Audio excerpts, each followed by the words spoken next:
Live from our studios in Hastings and Grand Island, NBC Nebraska News at 5 starts now. A dead body is discovered in Kearney this morning. We'll bring you the most up-to-date information on the current investigation. Plus, another home fire claims the life of another person, this time in our capital city. But first, a Hastings man is facing charges for child abuse of a baby, and it leaves us wondering, what do you do if you find yourself near a frightening situation of any form of abuse? It is your top story on NBC Nebraska News at 5. Good afternoon. I'm Spencer Schubert. 23-year-old Braxton Blackburn pled not guilty in Adams County District Court to his charges back on Friday, and now a trial has been set for January 9th. Court records say the assault in question took place back in March. It was then where Blackburn was said to be watching the baby and its older sibling for his fiance's sister. But when the sister returned, documents say she immediately rushed the infant to the emergency room, and it was there where doctors found burns, bruises, a bite mark, and a broken leg. Well, in cases where injuries from abuse are recent, seeking medical help is always the best option. But what about other times? What should people do if they suspect someone may have been abused? NBC Nebraska's Russ Batenhorst looked into that today and joins us now live in studio. Russ, what did you find out? Spencer, Nebraska is a mandatory reporter state. Now, what that means is that anyone that suspects someone may be a victim of abuse is required by law to report it. An abuse hotline set up by the state is the recommended first step.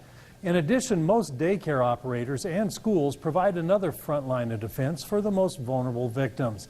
Stacy Kerr of the Children's Ark in Hastings says it's always best for her staff and the rest of us to take the mandatory reporter law serious and help eliminate any doubt. I tell my staff that work with children that if it's something that you're wondering about, it's not your job to judge, it's your job to report. And I would tell that to the people in the public too. If they see something that they think might not be quite right, go ahead and report it. They don't need to judge it. They don't need to investigate it. They just need to make someone aware. Health and Human Services investigates all calls and will get law enforcement involved if needed. As kids grow older, school systems play a big role in suspected cases. Not only as observers of signs of possible abuse, an attack that the faculty take quite seriously, but also students often turn to a favorite teacher or a counselor with information. Now, here is that number for the Health and Human Services Neglect and Abuse Hotline. We'll have it on our website as well. In 2015, the hotline received 34,000 calls. Eventually, that led to 2,200 substantiated cases of abuse. Spencer?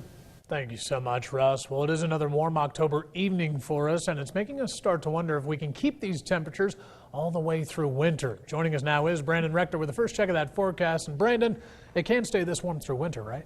Well, we can try. I'm not guaranteeing anything at this point, but it would be nice to see these kind of temperatures go as long as possible for us. Upper 70s to mid 80s across the area right now, with 80 in Grand Island, Hastings, 82 in Kearney. It has been a mild month for us overall. Let's take a look at the numbers. Now, these would be through yesterday. Haven't got today's official numbers just yet, but through yesterday, our average high for the month around 71. Our average low around 42, 43. At the beginning of October, we average low 70s for a high and pretty much low to mid 40s for a low. By the end of the month, we're typically upper 50s for a high and low to mid 30s for a low. And we are looking to probably tack on to these average highs and lows because the above average temperatures likely continue for us. You can see the number of days, both high and low, have been well above average for most of the month. Grand Island and Hastings, 19 days have been above average on highs, 18 for the lows in Grand Island, 14 in Hastings. And check out Kearney, 20 days we've had an above average high, and 18 we've had an above average low. And again, we will likely add to those numbers between now and the end of the month, which is on Monday. We've got more of those warm temperatures heading your way over the next 7 days. We'll have a look at that forecast coming up. Looking forward to that, Brandon. Thank you so much. Well, turning now to the body recently found. Now to that developing story in Kearney, as police have told NBC Nebraska they discovered a dead body this morning in the Kearney Canal near Central Avenue. And NBC Nebraska's Austin Miller joins us now live at that scene. Austin, what can you tell us at this time? Well, Spencer, the police were called to this location near Landon Street and Central Avenue just after 11 o'clock this morning. A group of kayakers had been paddling up this stream hidden behind me when they spotted the body. Now, I spoke with a couple of people that were here on scene. when police arrived, and they said it took law enforcement about 2 hours to recover this body, and that if it weren't for all the fallen limbs and debris in the stream, this body could have ended up in the Platte River and may have never been found. Police have yet to identify the body or the cause of death. An autopsy is scheduled for tomorrow. We'll continue to update you on this story as more information becomes available. Reporting live in Kearney, Austin Miller, NBC Nebraska News. Thank you so much, Austin. Well, a central Nebraska teenager will spend the next 11 months in jail for pulling a shotgun on a Hastings couple. 18-year-old Riley Trambly was arrested in April after he threatened to threaten the couple. Trambly was driving a pickup through town at a high speed when the couple threw a plastic bottle at him, and Trambly then shouted at the couple and pulled out a shotgun. He was sentenced to 9 months in jail for fleeing terroristic threats and 2 months for drunk driving. Now, a related weapons charge and drug charge were also dropped. Well, the second Hastings man will also go on trial on felony drug charges related to a break-in last summer at a Hastings pharmacy. 18-year-old Jesse Lawhead faces 2 felony drug possession charges and 1 felony conspiracy charge. Lawhead is accused of buying prescription anxiety pain pills and pills that were stolen from a Hastings pharmacy back in August. Lawhead is scheduled for trial in January and could get up to 100 years in prison. Authorities have also charged 35-year-old Gary Johnson of Hastings for breaking into the pharmacy. Well, in Lincoln now, tragedy has struck again after another house fire, this time claiming the life of one person who was later found dead inside the home. The cause of the fire remains unknown at this time, and firefighters said they weren't able to go into the home right away because of the built-up heat in the home. Once inside, they did find one body, but they don't know if the person died before or after the fire, and it's leaving nearby neighbors on edge. We want to make sure that we're taking care of our family and our smoke detectors, because there's been a couple fires recently in the middle of the night, and it just makes you think. Lincoln Fire hopes the autopsy results will help identify the body along with the cause. Those are questions we still are working on getting the answers to. Well, this morning's fire also comes exactly 1 week after a family of 6 was killed in a house fire in Cass County. And in just moments, a balloon release for the family will be taking place at Conestoga Elementary School.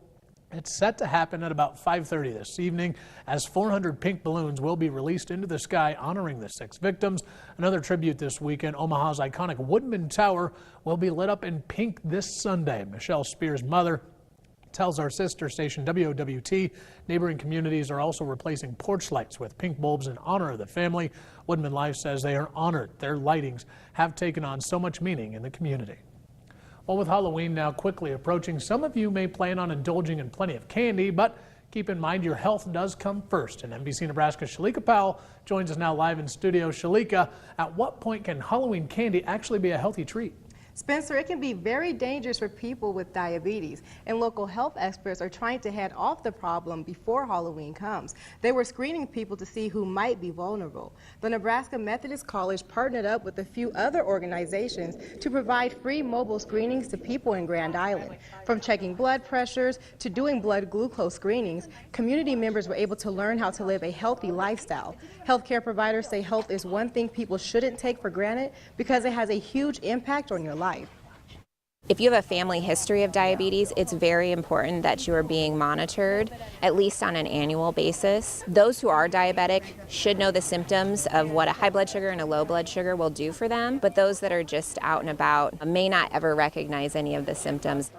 Jillian Sisson adds dieting and exercising 30 minutes a day are a few ways to help prevent diabetes. Officials say they plan on launching a new mobile unit in the next few weeks to provide more service to people. And Shalika, I actually see that you're wearing a Band-Aid today, so I think you got pretty interactive out there, didn't you? Spencer, I did, and I have to say I did receive some very good news. I heard that my results were fantastic, and the test only took about 10 to 15 minutes, and I learned so much valuable information. So no matter what age you are, young, old, in between, it's not hard to get tested. It's not hard. There's actually a little boy who got tested before I did. Oh, wow. Well, there you go. Can always test at the earliest of ages. Thank you so much, Shalika. Well, happening now today, you'll have the chance to hear from candidates for the Hastings School Board tonight during a public forum. The event is sponsored by the Hastings League of Women Voters. The goal is to inform voters come November 8th. If you would like to attend, make sure to head on over to Watson Elementary. It begins at 7 p.m. Well, Cabela's profits slid 35% in the third quarter. The Sydney-based outdoor retailer aggressively discounted goods to boost sales as it readies for its $4.5 billion acquisition by Bass Pro Shops, but comparable store sales still fell 2.3%. Cabela's is preparing for the Bass Pro takeover. After the sale, they will no longer be a publicly traded company, and Cabela's says expenses are being cut as the sale takes place. Well, the GOP brought the presidential fight to Nebraska today. Less than 2 weeks out from the election, Republican vice presidential candidate Mike Pence made a stop in Omaha for a rally. Pence spoke at Mid-States Construction Products. The doors opened at 8:30 this morning, and Pence spoke to an enthusiastic crowd on various topics like domestic security, the future of the economy, and the Affordable Care Act. Here's just a small excerpt of what he had to say. And I have to tell you, I joined this campaign in a heartbeat, because you have nominated a man for president who never quits, who never backs down. He is a fighter. He is a winner. And until not too long ago, it seemed like he was out there fighting all on his own. But now this movement is coming together. Nebraska is coming together. America's coming together. We're going to make Donald Trump the next president of the United States of America. Pence rallied supporters to get out to vote on November 8th. The reminder, Friday is the last day to register to vote. Well, the Indians and the Cubs have the day set off, and they have the day off. But in Chicago, police and other officials are busy with security preps ahead of Friday night's game at Wrigley Field. Today, police are busy setting up security checkpoints within a 2-block perimeter of the field, and city officials say they are implementing enhanced security, street closures, and parking restrictions. Residents living within the perimeter are advised that they will have to actually show a photo ID with proof of address. Well, switching gears now to a busy night in high school football. The regular season is done, and now only half of the high school football teams in Nebraska actually remain. And Justin Beagle joins us now live in studio to break down our game of the week. Justin. That's right, Spencer. What a treat we have in the first round of the playoffs. It's a game that we've already seen once this season between two bitter rivals in Class B. It's the York Dukes and the Aurora Huskies playing in Aurora on Friday night. Aurora knocked off York just a few weeks ago by a single point in a 15-14 decision. Now the Huskies will have the home field advantage and potentially their all-star tight end Austin Allen back. He missed the entire regular season with a bad knee. As for the Dukes, while revenge may be bittersweet, the primary focus is simply figuring out a way to win and keep the season going another week.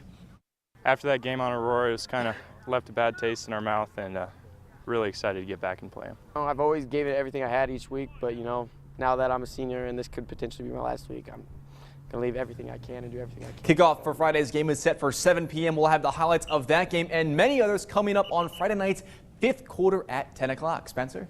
And there's also actually plenty of football tonight as well. Class D playoffs are getting underway. We'll have those games also tonight at 10. Lots of football. You'll actually see me disappear because I'm helping you. Got to go film some football. Thank you so much, Justin. Well, coming up next now, a concussion isn't the only injury that can leave long-lasting brain damage. We're talking the effects of sport-related brain injuries after your full forecast with Brandon Rector. It's all next. Stay with us.